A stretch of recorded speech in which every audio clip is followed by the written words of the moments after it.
কি জুতা জুতার সামনে কি? আল্লাহ গো, জুতার মধ্যে স্বর্ণের নথ কেটে পড়াইছে। আমার এটা নথ না, এটা তালা। এই ব্যাককলের বাচ্চাটা ছাড়া আর কি করবো কত?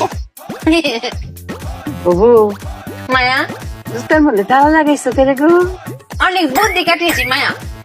আবারও বুদ্ধি, কেমন লাগে? ও বউ, তোমার না কতবার কইরা কই বউ গো, আর তুমি বুদ্ধি কাটাইও না। কেন হিরাবার বুদ্ধিটা কাটাইছো? চুপের একটু কষ্ট, চুপের বুদ্ধি কেউ শুনতেই চায় না। ওফু, কষ্ট যখন একটা, কষ্ট একটু পরে শেষ হইব। এই দেখ, তেরা কুচা পাতার বাটনা বাড়াইছি, মাথা দিয়াম, মাথা করে টান লয়ে ফুবো। শেষ মাসে ইহার বুঝা নেলাই আমরা। কও ক মায়া, পরশু দিনে নজরুল ভাই বাড়িতে চুরি হয়েছিল না, জুতা চুরি হয়েছিল। তখন আমি বুদ্ধি কাটিয়ে বের করেছি, এই চোর যদি আমাদের বাড়িতে আসে জুতা চুরি করছে, তখন এই জন্য জুতাতে তালা মেরে রেখেছি। ভালো করেছি না মায়া? ভালো করেছি না স্বামী?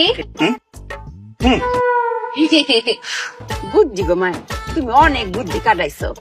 অঙ্ক তো জুতার লগে লগে তালাও যদি লয়ে যায়, তো আমও গেল সালাও গেল, তখন কি করবা?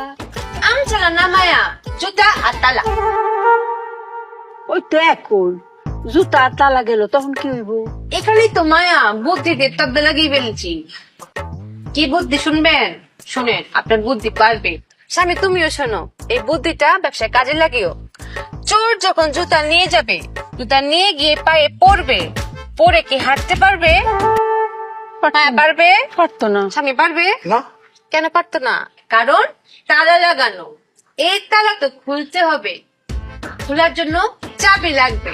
তখন চোর চাবি খুঁজতে খুঁজতে খুঁজতে খুঁজতে চুপিয়ার কাছে আসবে, এসে বলবে চুপি আপা, চুপি আপা চাবিটা দেন। তখন আমি সুই করে চাবিটা বের করবো, এরকম ঘুরিয়ে ঘুরিয়ে বলবো চোর ভাই আসেন চাবিটা নেন, লুক লুক লুক দেখাবো। তখন ও লোভে পড়ে চাবি নিতে আমার কাছে আসবে, তখন কপ করে ধরে ফেলবো। এটাকে বলে চোর দ্বারার কল। ফাঁক ফাঁক মেশিন পেতেছি, বুঝেছেন মায়া? অনেক বুদ্ধি কাটিয়েছি না? ওরে ব্যাককলের বাচ্চা, চোর কি তোর বাপ লাগে নাকি রক্তের কেউ তোর? রক্তের জন্যই তো না তো, চাবির জন্যই তো। কারণ চাবির চুপিয়ার কাছে। আম্মা, এই জুতাটা বাইরে কিন্তু ব্যাককলের বাচ্চারা মাইরা বলামু। এই চোর কি তোর মতো ব্যাককল যে তোর কাছে আবার আইবো চাবিটার লাগিয়া?